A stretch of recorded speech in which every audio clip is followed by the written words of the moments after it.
Bethuna niyakhumbula uMacele ehleka walo utata uMusa Mseleko webabizile bonke bengamakhosikazi ubaxelela uba uLwandle kunye noMpumelelo banesiphiwo, ngabo ngoku abazawuthi take over into zemisebenzi yamadlozi, ngabo abazawuthatha over isiphiwo anaso sophilisa.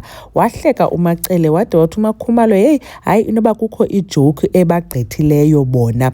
So ngoku siva uMpumelelo ethetha into esithi utatakhe egula nje ukhe waya wosabela, andazi ke noba mhlawumbi uye emntwini okanye uconsultile njani na, wasabela wava uba utatakhe egula nje kungenxa yoba amadlozi andazi noba aqumbile ngoba kaloku akasawenzi umsebenzi wophilisa abantu. Ndathi hayibo last season njena utatenu waye wachaza wade wabika napha emsamo kwaxhwela iinkukhu kuthiwa kugezwa umsamo and then kubekwa wena noLwandle, Mpumelelo noLwandle bangabo ngoku abazawuthi take over. Kwade kwakho ikhehla caba eliye lavela caba liyathetha ke kuLwandle lichaze yonke into.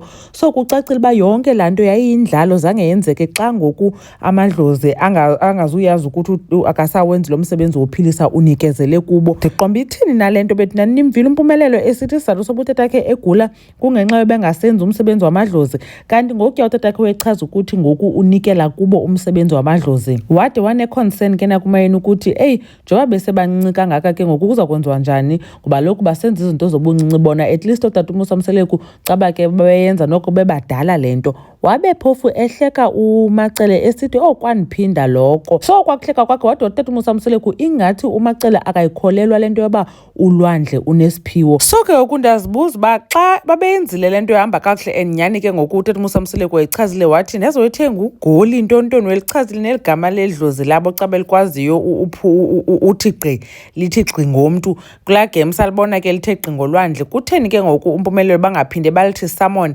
ubalize bathethe nalo bakwenzeka ntoni, then uLwandle uthe yena akazinto ngale nto ethethwa nguMpumelelo.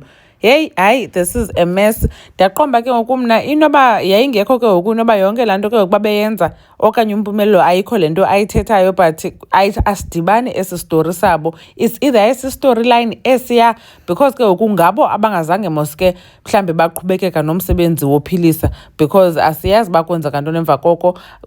Kwiingane zesithembu akho nto iboniswayo ngento zegift yabo and akakafiki useason 3 wezingane zesithembu. Kuthando nesithembu akukabikho nto iboniswayo ngabo ke sebesebenza oko sigqibele ngokuya babebekwa naku-social media sibona into ke andazi noba ke mhlawumbi ke ziyabonisa into ezinjalo. And nangokuya wayekwi-podcast kaGogo Sikhotheni uMpumelelo wayetshilo wathi unaso isiphiwo anaso samadlozi, uyabo.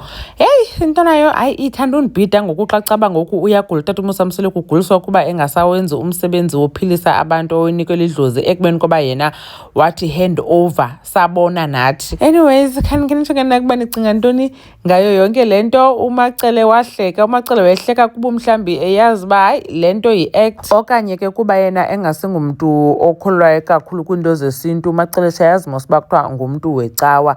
Enkosi kakhulu ke uthi nibukele le video. uMamGobhozi uyanibona kwividiyo elandelayo. Bye.